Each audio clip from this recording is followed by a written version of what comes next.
APEC Schools is a network of private schools in the Philippines that offers senior and junior high school education.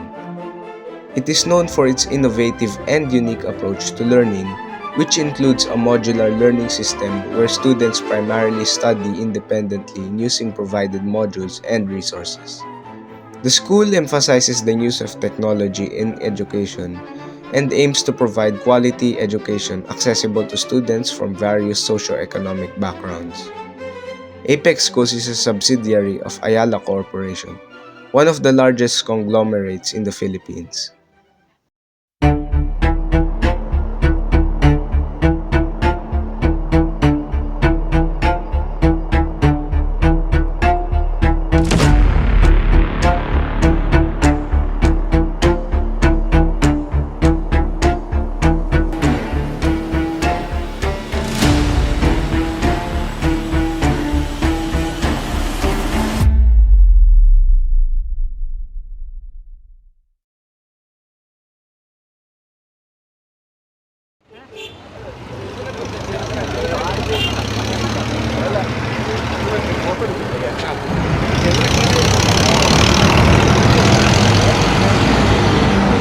Since modular learning is the learning system used in APEC, we would need to first understand what it is.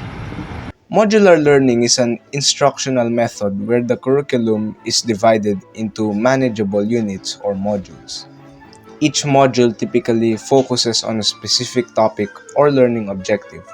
Modular learning is often facilitated by teachers who serve as guide or mentors, providing assistance, feedback, and support to students as they work through the modules.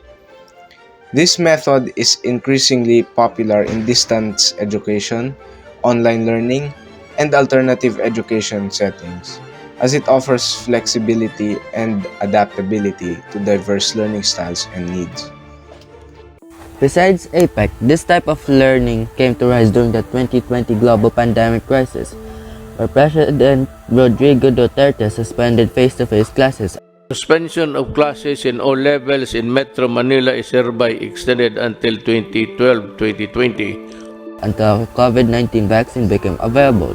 DAPED aimed to ensure quality education while prioritizing safety and financial management. The household-based learning system offered various alternatives, with the majority of surveyed students and parents opting for modular learning due to its flexibility and independence. Public schools primarily utilize printed modular activities distributed to students. This modality was preferred by many due to limited internet access and the high costs associated with online learning. Traditional learning often involves the use of books, physical written works, and a mix of gadgets like tablets and laptops for activities and projects. However, APEC School prioritize modular learning and rely heavily on technology for student learning. APEC schools provide modules and activities through gadgets. Google applications like Docs, Slides, and Classrooms are extensively used, along with online resources like wikis and YouTube. Now that we understand APEC's modular learning, it's time to know which is a much more effective learning approach. To do this, we first created a survey for the students in APEC Dasmariñas in all levels, asking them about their understanding, experiences, and thoughts about the APEC's modular learning, as well as comparison to the traditional learning system. To get respondents, we individually surveyed all grade levels in their classes to promote our survey.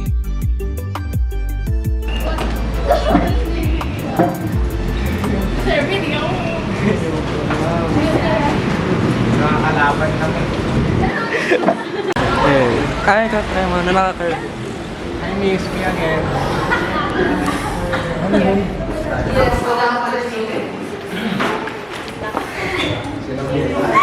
Good afternoon, everyone. My name is Stephen from Group 4, Passion 10-2, and he is... My name is Ewan Royce from Group 4 Passion 10-2.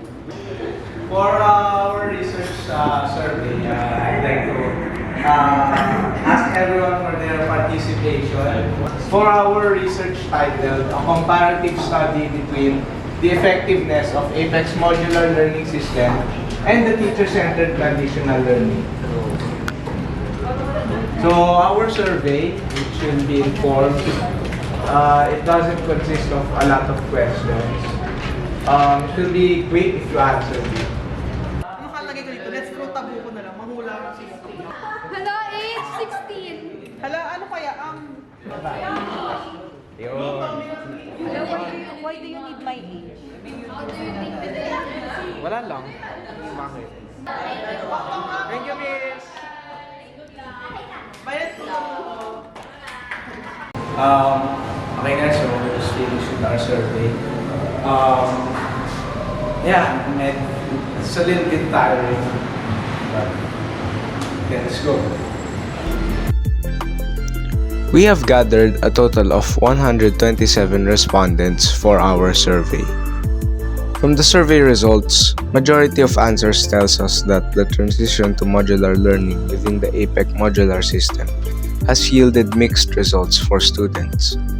While some have experienced positive effects such as flexibility and personalized learning, others have faced challenges. Many struggled with aspects like time management, task prioritization, and independence in learning. Additionally, distractions, pressure, and procrastination are common hurdles. Some students find it difficult to stay motivated and focused without teacher guidance, leading to decreased educational performance and frustration. However, strategies like creating schedules, minimizing distractions, seeking peer support, and breaking tasks into smaller steps have helped some students overcome these challenges. Furthermore, the widespread use of devices and internet platforms in education has become common, aiding students in studying efficiently and teaching them about the technology and online conduct. This prepares them for higher education and beyond. Technology facilitates flexible scheduling, quick access to classes and study materials, and personalized instruction, leading to increased student engagement and improved academic performance. More from the survey shows the problems that students faced in the APEC modular learning, where 55.9% of the respondents faced procrastination problems, 63% faced time management problems, and 69.3% faced problems with distractions. In terms of engagement, respondents were given a scale chart for their response. Survey shows that engagement was more active or very engaged in the teacher-centered learning approach compared to the modular learning approach, where responses were mostly in between but showed great engagement. Satisfaction didn't really show much difference between the learning approaches, where most responses were satisfied to very satisfied and the minimal number of unsatisfied responses. Before we go any further, we will give our perspective of APEC's modular learning approach and what we do in class every day.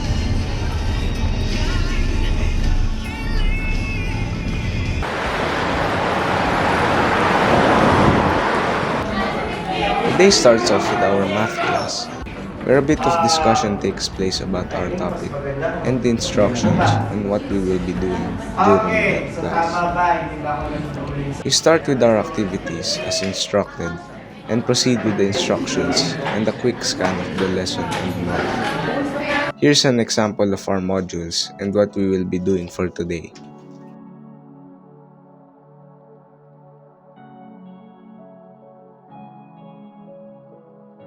Right after our first session, we will proceed with our last class of the day, where me and my group mates will be presenting the lesson about physical health, followed by other presentations from other groups, and a quick exam about our presentation.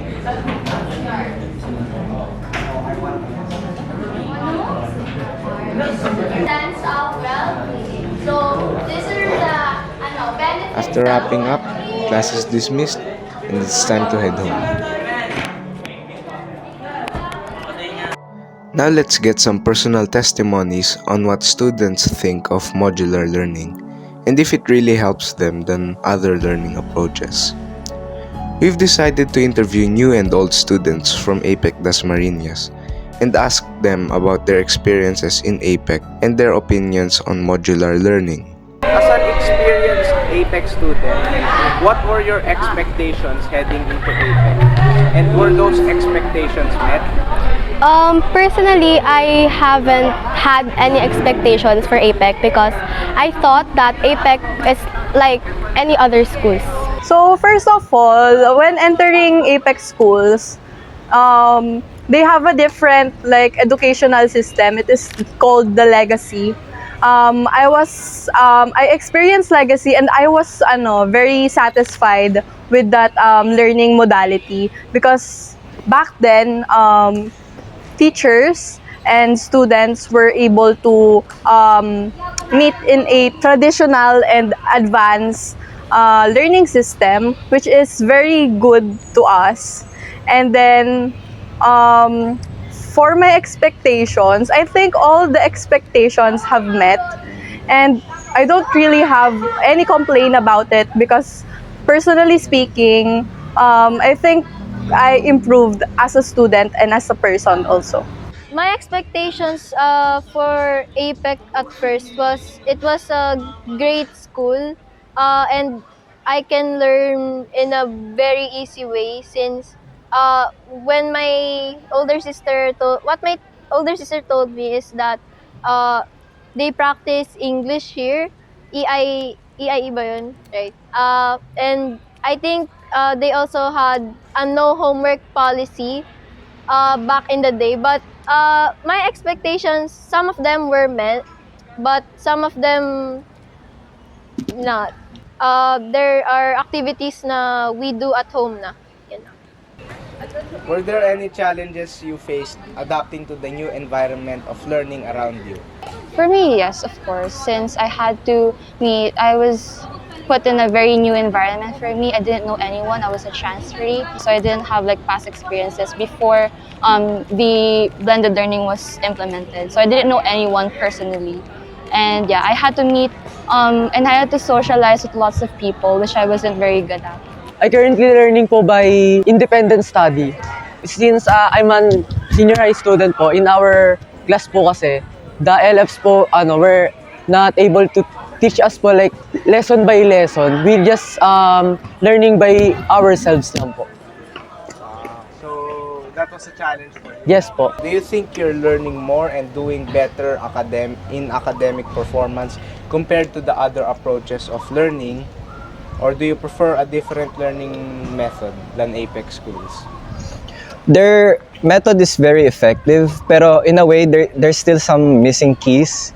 Tulad ng, more impact sa atin. And I know that independent study will challenge you better, but I wish they could do it less. Yon. The learning method here is great din po, and it didn't really affect me po. So, you think you improved academically? Yes, very greatly. I think I prefer the learning method back in my old school since I learn when someone teaches me talaga. I really have a hard time learning when I self-study. I think I'm more adapted to this system that APEC has compared to the other traditional systems from other schools. I think from here, though it's kind of hard since our modular learning is more centered towards self-learning, self-studying. I think, yeah, for me personally as well, it's more suitable for my learning style. And yeah, let's go. As an experienced APEC student, I could say that I have been doing better with APEC's modular learning. I learned a lot since here in APEC, we use technology, so there are times that we search on internet, so I usually get different ideas. Negatively, yes, because with the use of technology, I often get distracted by different websites and As for me po, nag-improve naman po yung academic performance ko po since in first quarter po, yun nga po, I feel culture shock po, but in times as of now po, nakapag-adjust naman na po ako. For me, the others pa rin kasi yun na yung nakasanayan ko. Sa iba? Tsaka I'm not used to speaking English din kasi.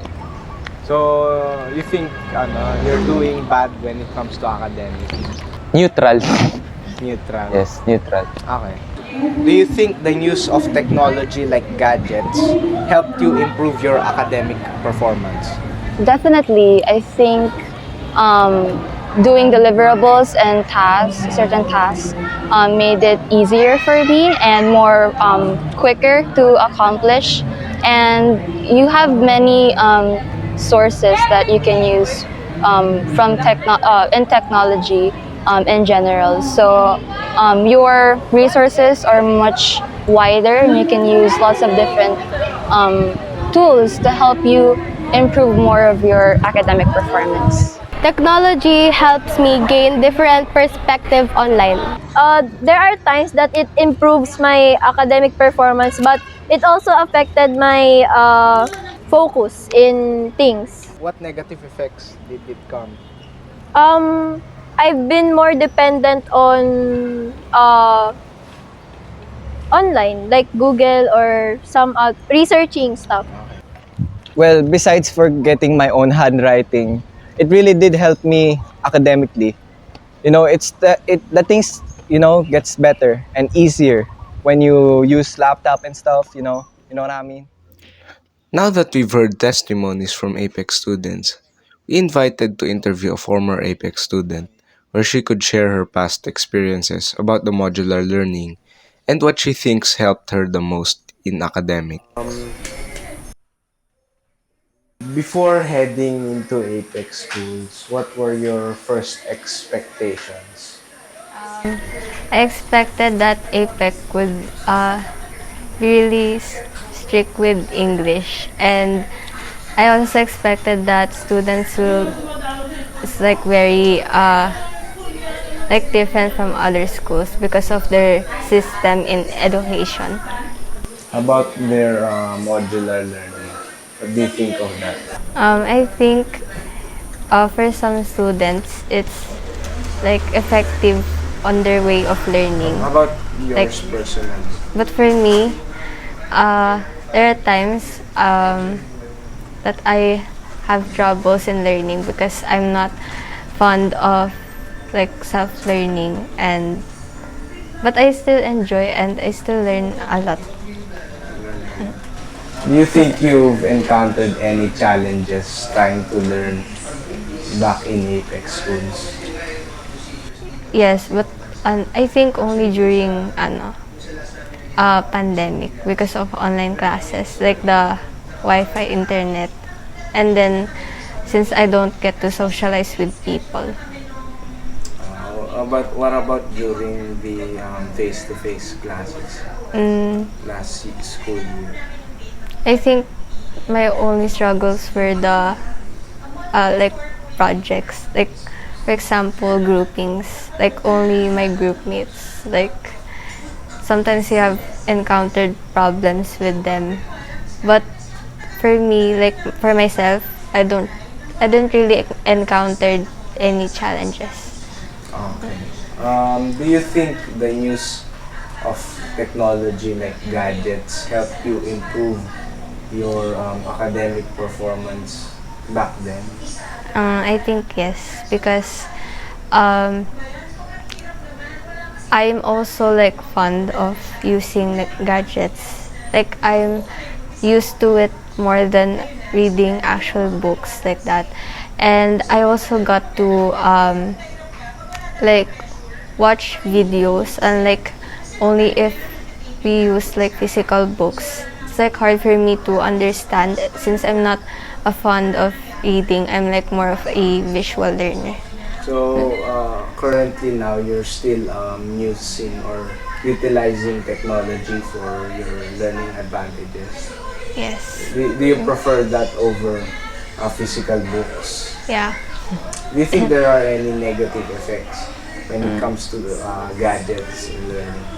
I think one disadvantage is the distractions. Like once you get a notification from an app, or like since it's like things are like one click away, so it's easy to access like browsers or like open apps. So, personally, since moving from APEC schools, do you think you've improved academically when it comes to the modular learning, or do you think you do better when it comes to learning, or you learn more effectively with the teacher-centered learning approach, like in other traditional schools than in APEC, which utilizes modular?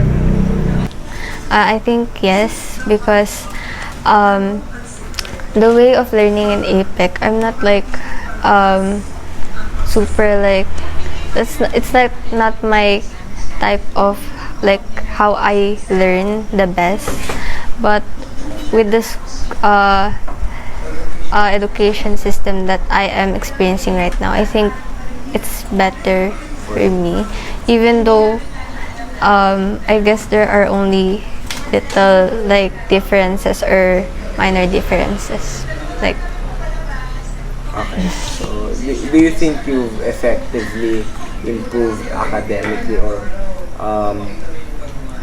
effectively learned back in APEC schools compared to now? I think a little, like right now. Compared to now, you learned a little back in APEC schools. A little more right now. So you're learning more right now. Okay, so if you could say one thing to an APEC student right now, what would it be? I guess APEC has a lot of like advantages when it comes to how they teach. I want to say that they should like appreciate it, because it's still very unique from other schools. Like their way of learning may be hard for some, but it's still very I think people still learn a lot from it, even though like it's different from the other systems. Thank you. We've gotten a lot of different and unique answers from the interviewees, and as well as considering the survey respondents. But they most commonly share an answer, which is the complaint for lack of teaching, where most students are used to a teacher guiding them through lessons, and they prefer it that way. A lot of students said they had a harder time learning in the modular learning system, claiming they understood the lesson more when a teacher teaches. Some positive comments were also made telling us that they did better academically and preferred the modular learning approach, as it suited them for their independence and time management advantages. Word was that a lot of students didn't really learn anything in the modular learning system, as they had a hard time with the independent learning. This type of learning challenged a lot of students, but said they were able to adjust after some time. Furthermore, the use of gadgets and technology in learning actually helped most students with their learning and academic performance, saying that it has helped them gain deeper knowledge into a topic and more ideas for certain activities, though the downside being too distractful and can be a root cause to laziness and being too dependent on technology for learning. Now, is the modular learning approach really effective when it comes to learning? We would say that total modular learning, where no facilitators are present, would be ineffective given the lack of teaching or guiding gives students a hard time learning a subject without guidance. But with APEC's modular learning, effectiveness may rely on how the student views the approach, how they take advantage of it, their discipline towards it, and their satisfaction. In short, it would really depend on the student.